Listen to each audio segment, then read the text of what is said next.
I hope you can see me okay, guys, gals around the world. So what we're gonna do is today I got to plant these 2 trees. I waited for them to be on sale, and they've been sitting there for like a month, and I got them for sale, and they're wonderful trees, and so I got to plant them before it freezes. And of course it's chilly out, so, but anyway, now's the best time to do it because now it's rained, the ground is moist, and I can dig a nice hole in the earth, put some llama fertilizer around, put the trees in, and then I need to put poles around so the llamas don't get to it. I know, kind of a tedious task after I do that, but the llamas will eat it up until, you know, they die. So I want them to mature enough where I can drop that fence line and not have to worry about the llamas bothering them anymore. So, okay, so that's what I'm going to do. Anyway, so here we go.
Guard this tree.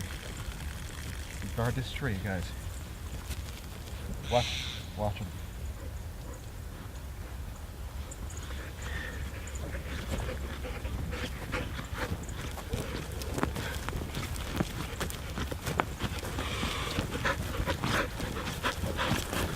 So what I've done, I've used fish guano as a fertilizer for one of the main trees that was not doing too healthy while I had her sitting there for a month in the hot and cold in the fall. So that's a stimulus for the spring.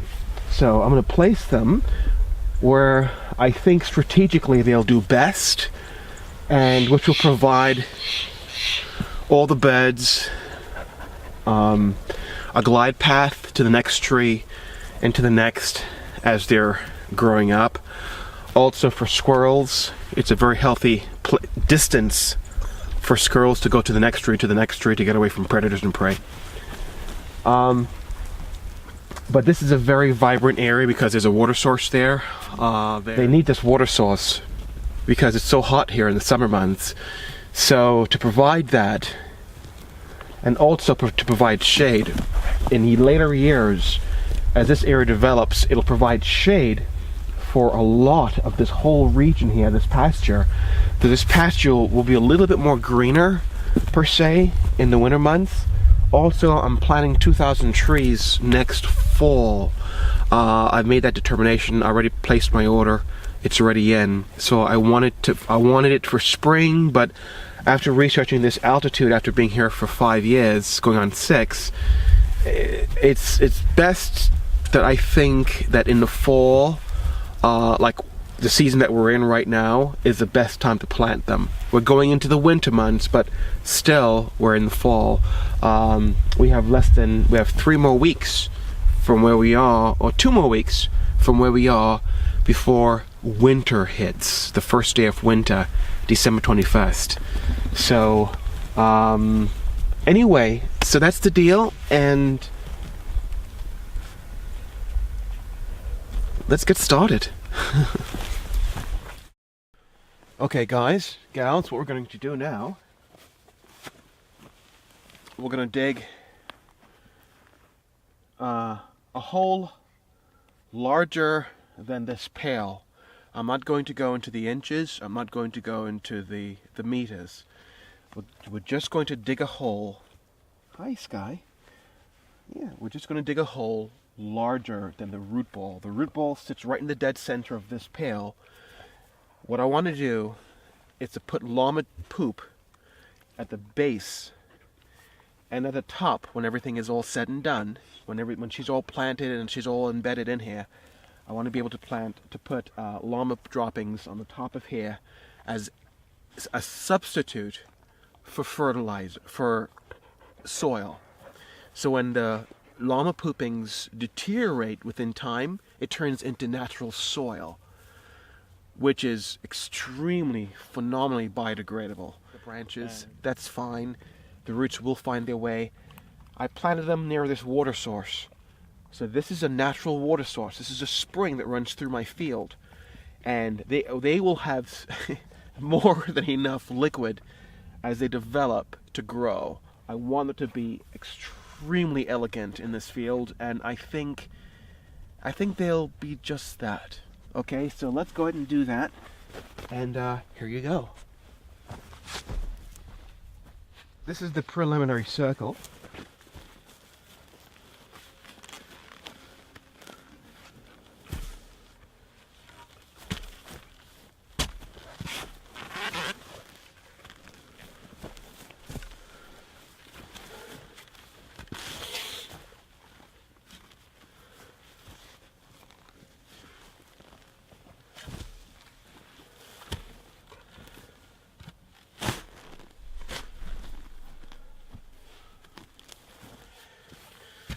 At whatever state you're in,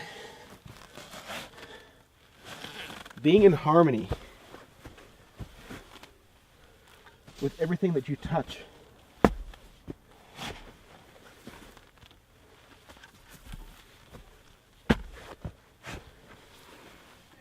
is so key to survival and to growth.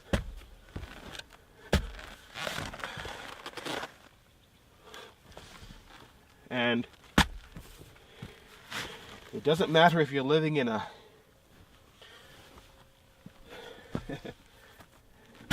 needless I say it, an omnipresent universe, or whatever density you are. Having a balance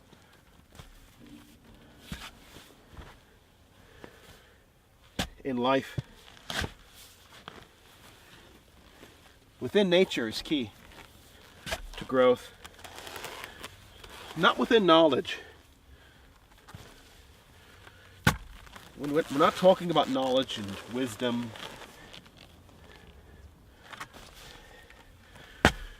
When we're having these talks.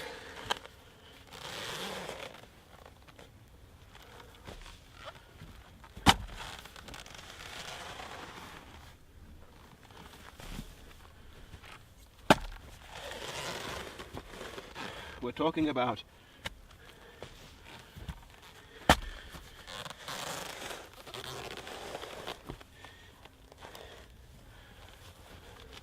human existence. There's so much more to what we don't know.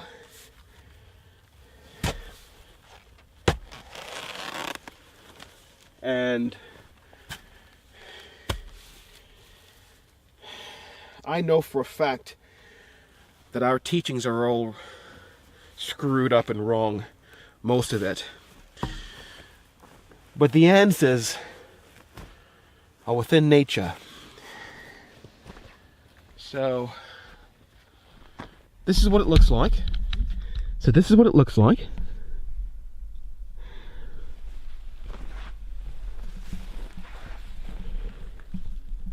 And that's, you know, so-called where the tree is going to be, the size of the tree is pretty, you know, this is her, you know. And putting my hand in there.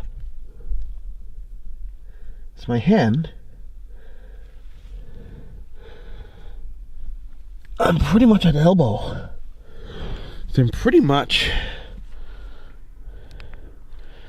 yeah, it's pretty deep. But you also want to go wide. So all this is going to be, the base of this is going to be the next layer. I'm going to put llama droppings in there. So she has bacteria as she tends to want to grow. And I'm going to surround her with bacteria, meaning her roots. With bacteria, meaning llama droppings. So good.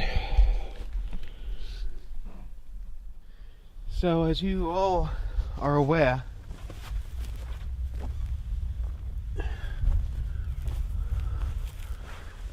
llama droppings is what I use for my fertilizer. Llama droppings and, if anything, fish and guano droppings. They're what I use primarily for my fertilizers. That's all I need. So here we go. We're going to go ahead and collect some more droppings for the plants. Or for the trees. For the plants.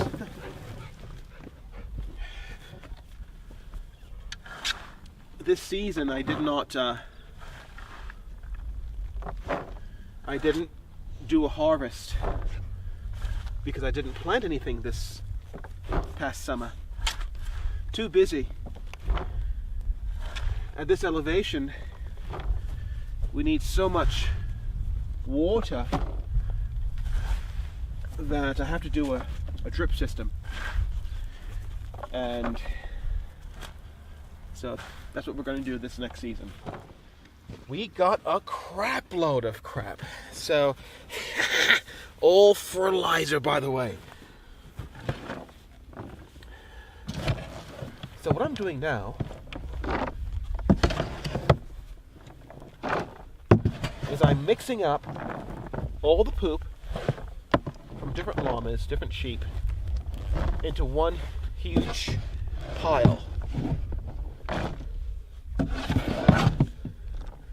Because this is through a cycle of characterizations of poop. So I want to make sure that all the necessary bacteria within the fertilization of this poop is evenly mixed.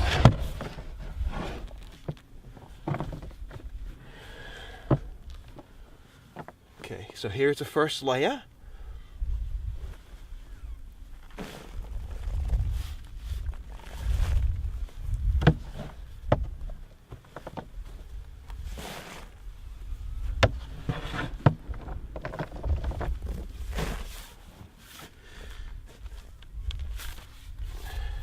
So all this is going to break down into beautiful soil.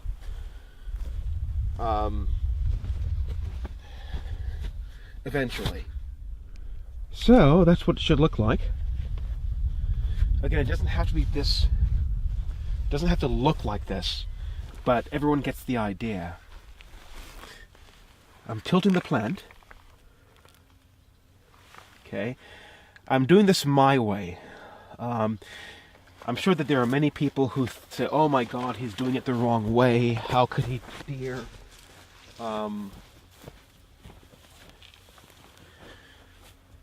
Put the tree in that way, and it's sideways, and oh, he'll kill it. He's hurting the tree, the vibration, frequency.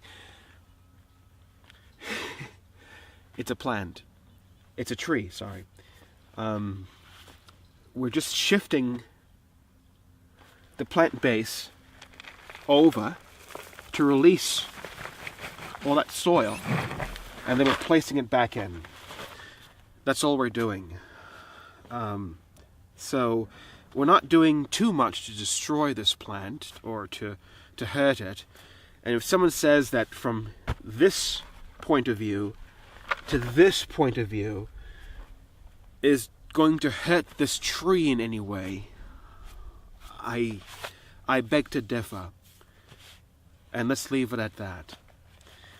So what we're going to do next, I always do this.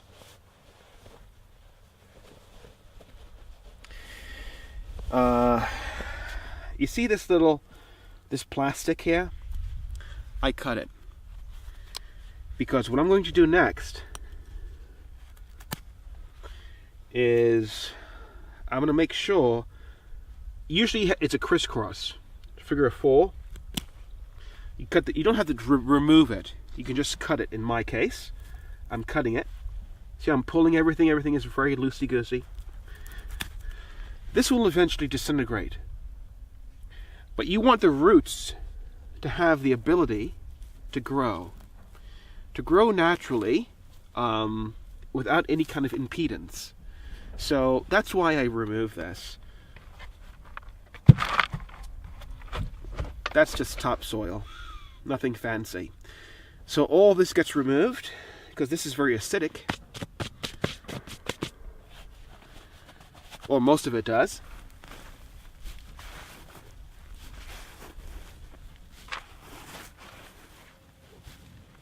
Exposing the roots. Make sure the tree looks good, upright, strong.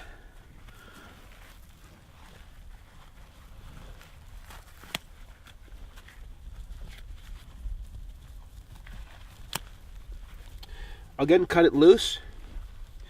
If you don't need to pull this out, you don't have to. The roots and tree, as the tree grows, the roots will find the soil and the covenants, and it will grow beautifully. This will deteriorate in time because everything else is so porous. So you want the root base at soil level, minimum. So here's the soil, here's the level of the earth. You want the root boil right down center, right with it. If this root boil is sticking up above the earth, not good, because that's where all the roots are. So you want it right at even plane with the earth's plane. So now we're going to put more fertilization.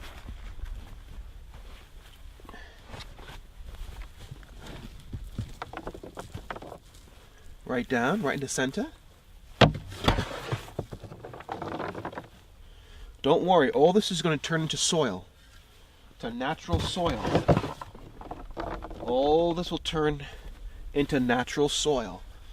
So don't you worry your little heads and think, oh my God, he's killing it, he's putting poop on that. No.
everyone plants their tree differently.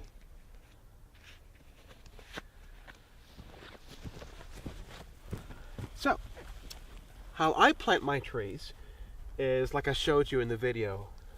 If I had natural fertilization, I would build up the base.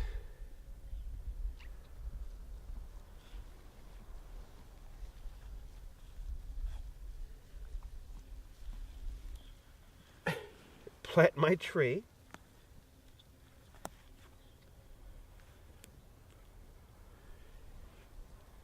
And make sure I build up the base past the root ball, and I'll gently, with my foot, stomp that in.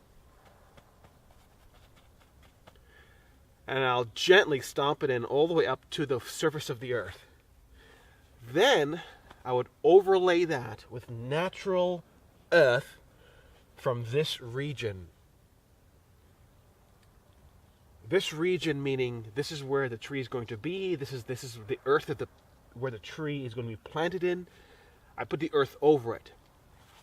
So the bacteria now is this bacteria in this topsoil is going to be reintroduced to not only the root ball, but to a vibrant root ball, because I planted the tree base now in this case, llama and sheep manure. So it's going to be really rich, really vibrant, and the bacteria in this is going to take off. Now, I'm not going to press this in. So this is the part of the plant, the tree, when I'm doing a tree that I love, like a fruit tree or something that's very important. This is the part of the process that I don't tamper the soil.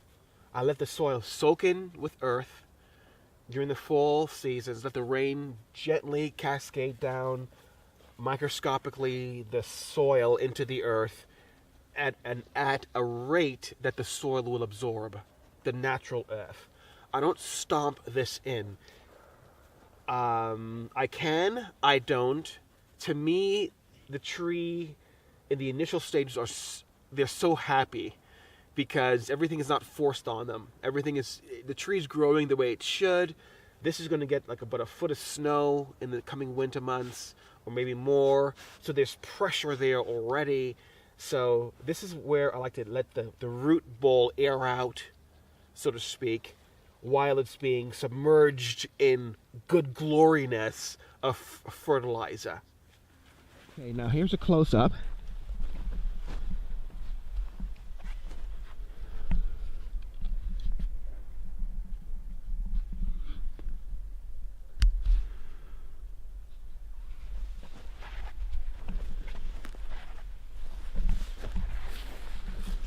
Yeah.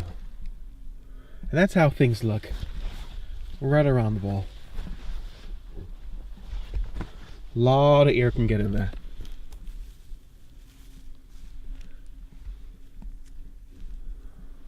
They're very fluffy.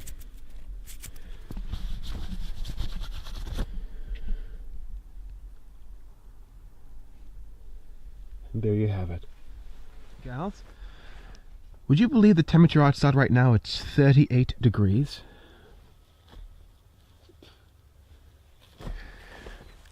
38 degrees. It doesn't feel that way. Well, anyway.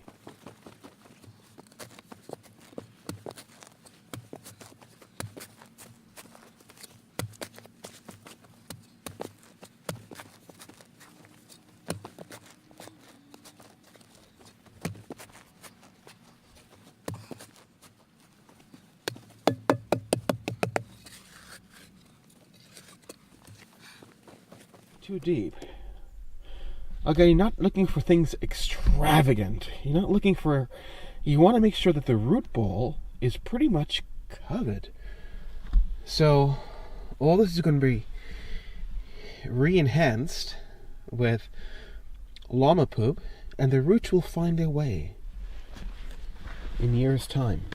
You want to make sure that they have a very good stronghold for the next spring. Notice, I didn't open up this side here, because this side here is what's giving foundation to the water source.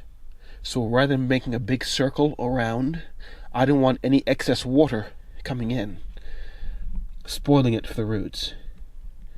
So this is going to be a foundational plant. These trees are foundational. So I didn't want to disturb the foundation of the water coming in and destroying the roots. So that's why I left that section there, kind of like concave. But overall, that's it, guys and gals. Now here we go with the fertilization.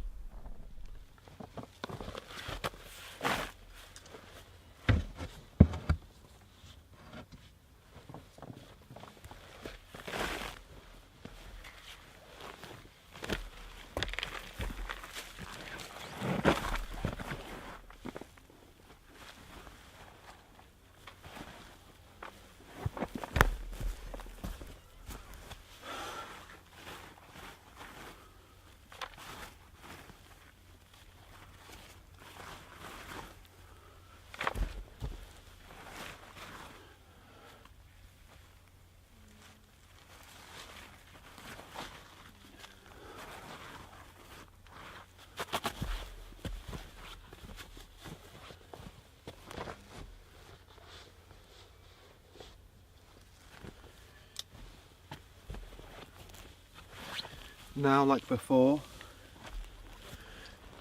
we're going to cut these bands to release the tension off the main root system.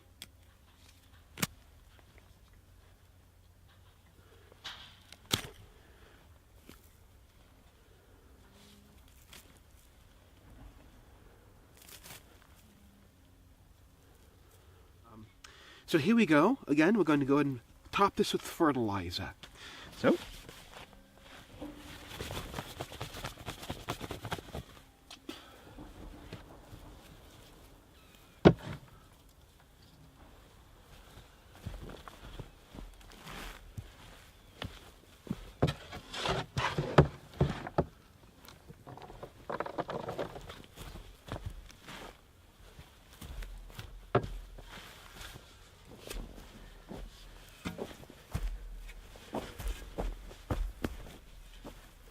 Obi, get away.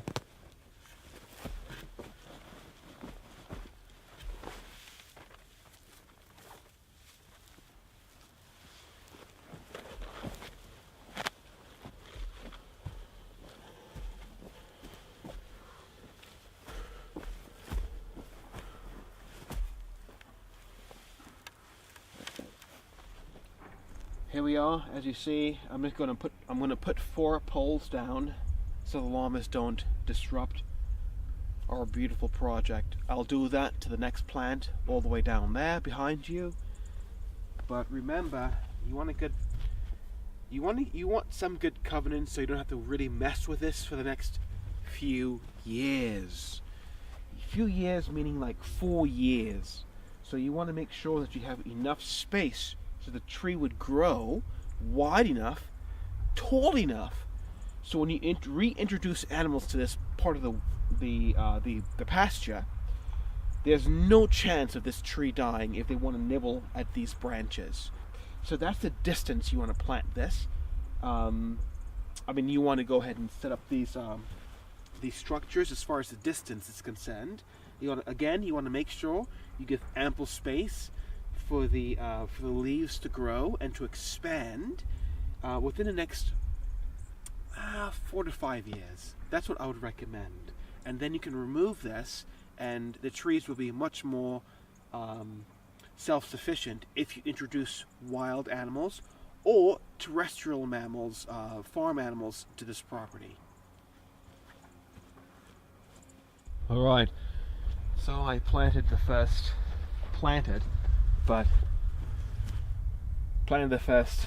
post. Doesn't have to be too deep. There's 3, and there's going to be 3 more at the next tree. So I wanted to show you what it looks like, and here's the next. Okay, so here we are with 1 covenant, and that's the end there. And we're going to go all the way up towards that far end there and start putting this shield over the plants. So here we go. I know, guys, it's so dark already. It's 4 o'clock in the afternoon and 38 degrees. 38 degrees.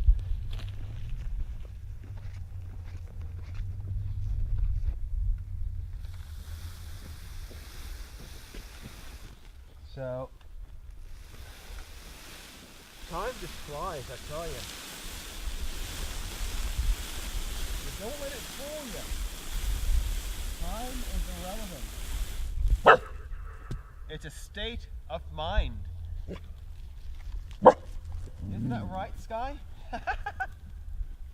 It is. Time is a state of mind. So, the key is make it last as long as you possibly can. And that's about it. Make it last as long as you can and enjoy every moment of it, or try to. Don't repeat the same things twice. Because if you do, it's like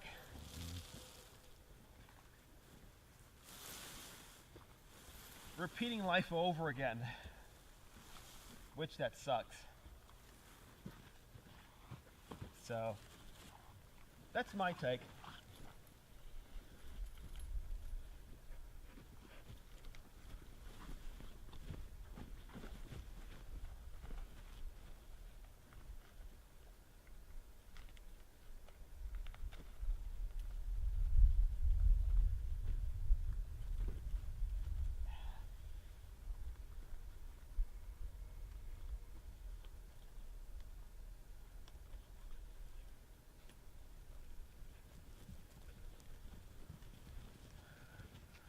There you have it.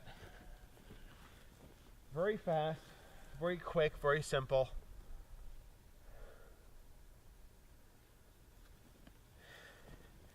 And you make it look pretty. So, let me show you how it looks like. In the darkness of the Pacific Northwest. It's 4:30 in the afternoon.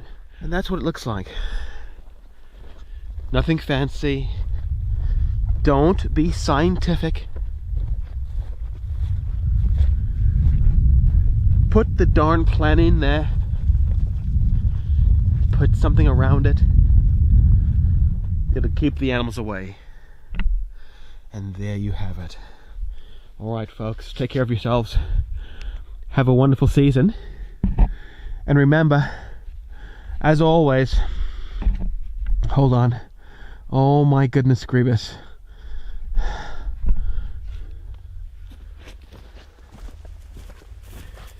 And as always, have a phenomenal